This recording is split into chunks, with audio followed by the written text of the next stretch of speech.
तो बाबा साहब ये कहते हैं कि आर्थिक और राजनैतिक क्रांति का नेतृत्व ये सांस्कृतिक क्रांति करेगी। तो आखिर में उसी बात को वो आगे बढ़ाते हुए ये कहते हैं कि अगर जाति व्यवस्था को खत्म करना होगा तो सबसे पहले हिंदू धर्म को डायनामाइट लगाना होगा। जैसे कि बाबा साहब ने हमेशा से एक बात कही है कि भारत का इतिहास यह ब्राह्मण और बौद्धों के बीच के संघर्ष का इतिहास रहा हुआ है। इमेजिनेशन नहीं लगता, क्योंकि हम आज भी देख रहे हैं भारत का संविधान लागू हुआ, 75 साल का दौर गुजरा, बहुजन समाज के अंदर कुछ बदलाव आए, सकारात्मक भी बदलाव आए, लेकिन जिस प्रकार से ब्राह्मणिकल कल्चर है या ब्राह्मणिकल वर्चस्व है उसको अभी तक हम कम नहीं कर पाए। ये सब क्या कल्पनाएं हैं हमारी, और हम इसी खुशी में या इसी नशे में रहेंगे बहुजन समाज के लोग? कल्पना ये है कि हम बार बार ये कल्पना करते हैं कि अभी तक संविधान को लागू किया गया है, ये कल्पना है। संविधान लागू ही नहीं हुआ है। संविधान को अगर हमको ठीक तरीके से लागू करना होगा तो सत्ता को उन हाथों में देना होगा, या तो उन हाथों ने सत्ता को लेना चाहिए जो संविधान के प्रति ईमानदार हो और जो संविधान में जिस मूल्यों की हम कल्पना कर रहे हैं उसे लागू करने के लिए कटिबद्ध हो। ये तो पॉलिटिकल ट्रांसफॉर्मेशन भी तो पॉसिबल नहीं हो पा रहा है। हम कितने पंचवार्षिक देख रहे हैं, सारे रिजर्व सीटों पर तो हमारे ही लोग चुनकर जा रहे हैं, लेकिन आपकी बात नहीं हो पा रही है। अभी 1 तारीख का भी जो फैसला आया 1 अगस्त का, वो भी देख रहे हैं, सुप्रीम कोर्ट का फैसला है। कल तक हम सुप्रीम कोर्ट के दरवाजे खटखटाने की बात कर रहे थे, संसद नहीं माने तो, लेकिन बात यहाँ बिगड़ गई, संसद भी नहीं मान रही और सुप्रीम कोर्ट भी नहीं मान रही। एक व्यवस्था के रूप में ना तो देख रहे हैं और ना तो सांस्कृतिक रिवॉल्यूशन के रूप में देख रहे हैं। हमने बुद्धिज्म को धर्म बना के रखा हुआ है। हम अंबेडकर की प्रतिमाएं लेके गए, बाबा साहब की प्रतिमाएं लेके गए, बुद्ध की प्रतिमाएं लेके गए, पर प्रतिमाओं का होने का अर्थ, वो प्रतिमाओं के होने का अर्थ ये तत्वज्ञान उसे पता है, ऐसा नहीं होता है। बहुजन समाज अभी बहुजन बना कहाँ है? तो जब बहुजन ही नहीं बना है तो मानसिक रूप से तैयार होने का सवाल कहाँ है? साधु जय भीम, मैं हूं इंजीनियर स्नेहा और आप देख रहे हैं नेशनल चौपाल। नागपुर की दीक्षा भूमि में है और तमाम लोग यहां पर मौजूद है। बता दें कि नागपुर की दीक्षा भूमि में देश विदेश से लोग यहां पर विजिट करते हैं और बाबा साहब अम्बेडकर को नमन करते हैं। उसके पीछे का मुख्य कारण यह है कि जो तथागत गौतम बुद्ध ने धम्मचक्र प्रवर्तन किया था, सम्राट अशोक ने अशोका विजयादशमी जो धम्मचक्र प्रवर्तन बनाया था, उसके बाद बाबा साहब अम्बेडकर ने भी इसी लिंक को जोड़ते हुए 14 अक्टूबर 1956 को फिर से धम्मचक्र प्रवर्तन किया था। और इसी बात को ध्यान में रखते हुए तमाम बहुजन समाज के लोग यहाँ पहुँच रहे हैं। कुछ महानुभाव हमारे साथ हैं, उनसे बातचीत करेंगे। धर्मांतरण की जो मूवमेंट बाबा साहब अम्बेडकर इन्होंने चलाई, उसके बाद आज इन कम्युनल ताकतों के बीच ये कितनी कारगर साबित हो रही हैं, क्या बताएंगे? मेश्राम सर हमारे साथ हैं। कम्युनल ताकतें बहुत मजबूत है देश के अंदर, लेकिन उन कम्युनल ताकतों के बीच भी आप दीक्षा भूमि आ रहे हैं, उसी मूवमेंट के साथ जुड़े हुए हैं जो 1956 में शुरू हुई थी, सम्राट अशोक के समय में शुरू हुई थी, बाबा साहब के समय में शुरू हुई थी। कैसे देख पा रहे हैं दोनों विरोधाभासी ताकतें हैं? जैसे कि बाबा साहब ने हमेशा से एक बात कही है कि भारत का इतिहास यह ब्राह्मण और बौद्धों के बीच के संघर्ष का इतिहास रहा हुआ है। हमें बाबा साहब को अगर समझना है तो हमें उनके एनिहिलेशन ऑफ कास्ट को समझना होगा। एनिहिलेशन ऑफ कास्ट में बाबा साहब पूरी जाति व्यवस्था को एक पुरजोर और असफल आर्थिक व्यवस्था के रूप में देखते हैं, एक असफल राजनीतिक व्यवस्था के रूप में देखते हैं और असफल सांस्कृतिक व्यवस्था के रूप में देखते हैं। और वो ये भी कहते हैं कि अगर इस व्यवस्था को पलटाना है, जाति व्यवस्था को खत्म करना है, तो उसकी शुरुआत आपको सांस्कृतिक परिवर्तन से करनी होगी। तो बाबा साहब ये कहते हैं कि आर्थिक और राजनैतिक क्रांति का नेतृत्व ये सांस्कृतिक क्रांति करेगी। तो आखिर में उसी बात को वो आगे बढ़ाते हुए ये कहते हैं कि अगर जाति व्यवस्था को खत्म करना होगा तो सबसे पहले हिंदू धर्म को डायनामाइट लगाना होगा। तो बाबा साहब के इस धम्मचक्र प्रवर्तन को हम देखें, अनुप्रवर्तन को हम देखें, तो बौद्ध धम्म के इस स्वीकार को हमें उनके सांस्कृतिक परिवर्तन के रूप में देखना होगा जो आर्थिक और राजनीतिक क्रांति को सफल बनाने वाली है।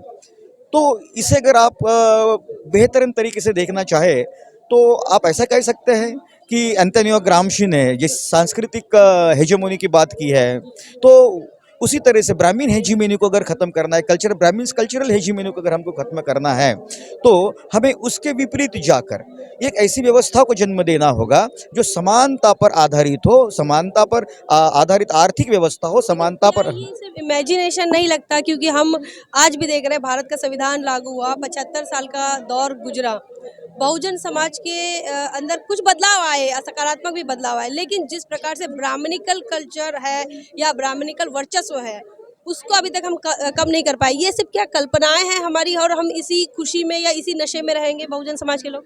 नहीं, ये कल्पनाएं नहीं है, मात्र कल्पनाएं नहीं है।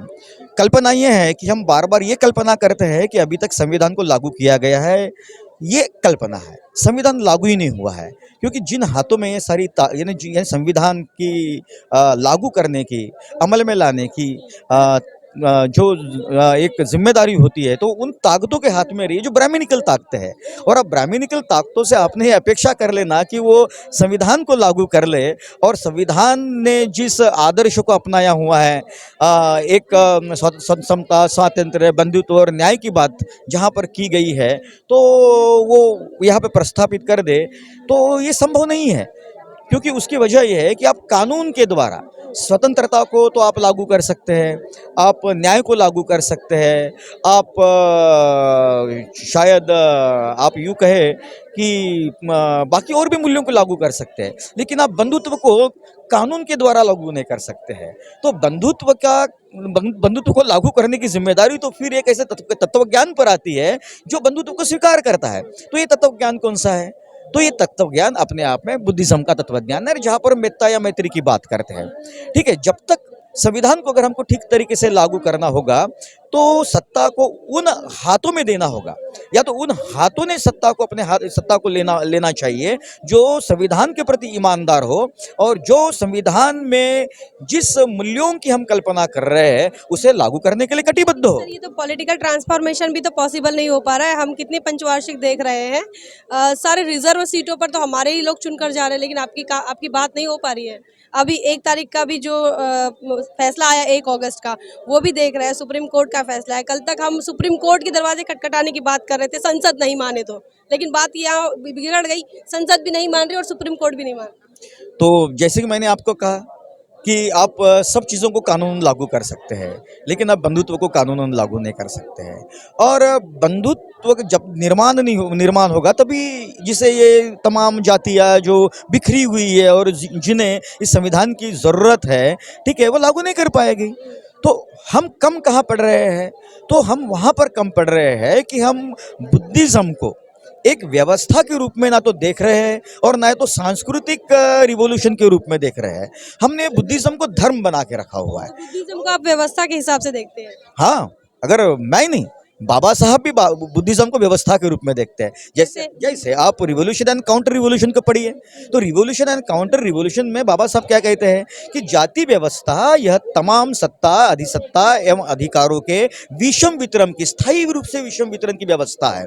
तो बाबा साहब ये कहते हैं कि जाति व्यवस्था तो विषमता पर आधारित है, और जाति व्यवस्था का जो सिनोनिम है, समानार्थी शब्द है, वो है ब्राह्मणिज्म। तो ब्राह्मणिज्म और जाति व्यवस्था एक दूसरे से अलग नहीं है। तो अगर अब इसी रूप में अगर हम देखें, तो फिर बुद्धिज्म तो समानता पर आधारित व्यवस्था होनी चाहिए, ना कि धर्म। ठीक है, तो हम क्या कर रहे हैं? हम बुद्धिज्म को समानता पर आधारित व्यवस्था के रूप में नहीं देख रहे हैं, हम उसे धर्म के रूप में देख रहे हैं। और जब तक बुद्धिज्म धर्म रहेगा, हम इस आदर्श व्यवस्था की कल्पना ही कर सकते हैं, उसे वास्तविकता में नहीं। आदर्श व्यवस्था के लिए क्या चुनौतियां हैं आपके सामने? चुनौतियाँ तो काफ़ी है, तो एक चुनौती की तो बात नहीं कर सकते हैं, लेकिन बड़ी मोटे तौर पर जो बहुजन समाज के लोग आसानी से समझे। आसानी से समझना तो मुश्किल है। उसकी वजह यह है कि इतने आसान अगर सारे के सारे कारण होते, तो हम बहुत ही अभी तक तो सफल हो गए रहते। किसी भी मूवमेंट का, किसी भी आंदोलन का अगर कोई प्रमुख मुद्दा होता है, तो वो होता है दर्शन, तत्वज्ञान, फिलॉसफी। और हमारी फिलॉसफी क्या है? तो जिसे हम आम्बेडकरिज्म कहते हैं या बुद्धिज्म कहते हैं, क्या हम आम्बेडकरिज्म को या बुद्धिज्म को लोगों तक ले जा पाए हैं? नहीं, हम नहीं ले जा पाए हैं। हम आम्बेडकर की प्रतिमाएं लेके गए, बाबा साहब की प्रतिमाएं लेके गए, बुद्ध की प्रतिमाएं लेके गए, पर प्रतिमाओं का होने का अर्थ वो प्रतिमाओं के होने का अर्थ, ये तत्व ज्ञान उसे पता है ऐसा नहीं होता है। तो तत्व ज्ञान का होना, दर्शन का होना और प्रतिमाओं का होना दो अलग चीजें हैं। तो हमें सिर्फ प्रतिमाएं नहीं, बाबा साहब की पूरी फिलॉसफी को उन जनसामान्य लोगों तक ले जाना होगा, उन्हें समझाना होगा, और तब के बंधुत्व को हम कायम कर पाएंगे। हमारी सबसे बड़ी मुश्किल ये है। ये टारगेट कब तक पूरा होगा, मतलब कब तक बहुजन समाज के लोग इस बात के लिए संघर्ष करते रहे कि आदर्श व्यवस्था का निर्माण हो? आप टाइम लिमिट की बात वही कर सकता है कि अगर हम कोशिश कर रहे हैं तो हमारी कोशिशें कितनी पुरजोर है। क्या बहुजन समाज अब तक नहीं। मानसिक रूप से तैयार नहीं है इस बात के लिए? बहुजन समाज अभी बहुजन बना कहाँ है?